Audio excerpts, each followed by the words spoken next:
கும்பராசி நேயர்களுக்கு தமிழ் புத்தாண்டு 2026 எப்படி இருக்கும் பாருங்கள். 2ஆம் பாவத்தில் செவ்வாய் சனி சேரும் போது வீட்டில் சிறிய சிறிய தேவையில்லாத விவாதங்கள் வர்றதுக்கு வாய்ப்பு உள்ளன. வியாபாரத்தில் குரு பகவான் 5ஆம் பாவத்தில் இருக்கிறார். அதனால் லாபம் இருந்து கொண்டே இருக்கும், நஷ்டம் இருக்காது.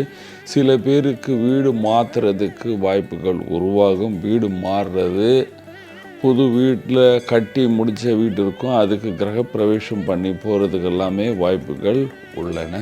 அரசியல்வாதிகளுக்கு நல்ல காலம். கடுமையாக பேசுவீர்கள், கொஞ்சம் கடுமையாக பேசுகிறது நிறுத்த வேண்டும் என்று சொல்லுவோம். அதை நிறுத்தினா தான் உங்களுக்கு இன்னும் பெரிய பதவி உங்களை காத்து நிற்கு. 7 நாள் சனி கால் நோய் கொடுக்கும் அரசியல்வாதிகளுக்கு. கண்டிப்பாக நீங்கள் வியாபாரியாக இருக்கீங்கன்னா கண்டிப்பாக லாபத்தை பார்ப்பீங்க. உங்கள் ப்ராடக்டை நல்லாவே சேல் பண்ணுவீங்க. ஆனால் பணம் கொஞ்சம் டிலே ஆகி வரும். ஆமாம், ரொம்ப ஃபாஸ்ட்டாக பணம் வந்துடும் அப்படின்னு சொல்லவே முடியாது. வேலைக்கு செல்கிற ஆண் பெண்களுக்கு எல்லோருக்கும் சுமாரான காலம். ஆனால் கொஞ்சம் உஷாராக இருக்கணும். டாக்குமெண்டேஷன் எல்லாமே க்ளீனாக வைக்க வேண்டும் என்று சொல்லுவேன்.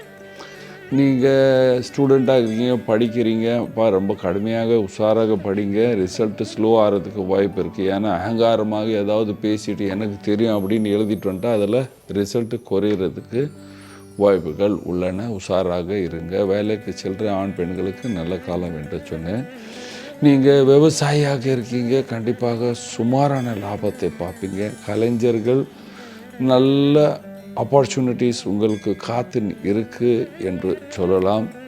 நீங்கள் வீட்டில் இருக்கீங்க, வயதானவராக இருக்கீங்க, அம்மா அப்பா எல்லோருக்கும் சொல்கிறேன் நல்ல காலம். ஆனால் கொஞ்சம் தன்னுடைய ஆரோக்கியத்தையும் ஜீரண கோளாறு எல்லாமே பார்த்து கொள்ள வேண்டும்.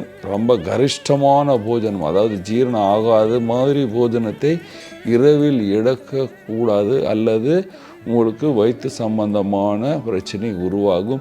சொத்து பிரிக்கிற காலம் வந்து விட்டது. அதனால் வீட்டில் எல்லா பசங்களை உட்கார வச்சு, இல்லைன்னா உங்களுடைய டிசிஷன் எடுத்து சொத்தை பிரிங்க, இல்லைன்னா வீட்டில் விவாதத்தை கொண்டு வந்து விடுவீர்கள். ஆமாம், வயதானவர்கள் இந்த நேரத்தில் இந்த சனி பகவான் வீட்டில் சொத்தை பிரிக்க வேண்டிய காலம் என்று சொல்வார்கள். ஆமாம், கொஞ்சம் உஷாராக என்ன பரிகாரம் செய்ய வேண்டும் பாருங்கள். பரிகாரம்: தினமும் அரச மரத்துக்கு, தினமும் சொல்லும் பொழுது திங்கள்லேருந்து சனிக்கிழமை வரைக்கும் அரச மரத்துக்கு தண்ணீர் விட வேண்டும். சனிக்கிழமை அரச மரத்துக்கு கீழே ஒரு தீபம் ஏற்ற வேண்டும். சனிக்கிழமை சனி பகவானுக்கு ஒரு விளக்கு, ஆஞ்சநேயருக்கு ஒரு விளக்கு, அல்லது வீட்டில் போய் ஒரு விளக்கை ஏற்றி, பெரிய விளக்கை ஏற்றி சிறுசாக திரிய வச்சுட்டு சுந்தர காண்டம் கேட்டு கொண்டு வரணும். அதுக்கப்புறம் ஏழைகளுக்கு உளுந்து வடை தானமாக கொடுக்க வேண்டும். இந்த மாதிரி செய்து கொண்டு வந்தால் கும்பராசிக்காரர்கள் எல்லோரும் சந்தோஷமாக சுகமாக வாழ்வீர்கள். நன்றி, வணக்கம்.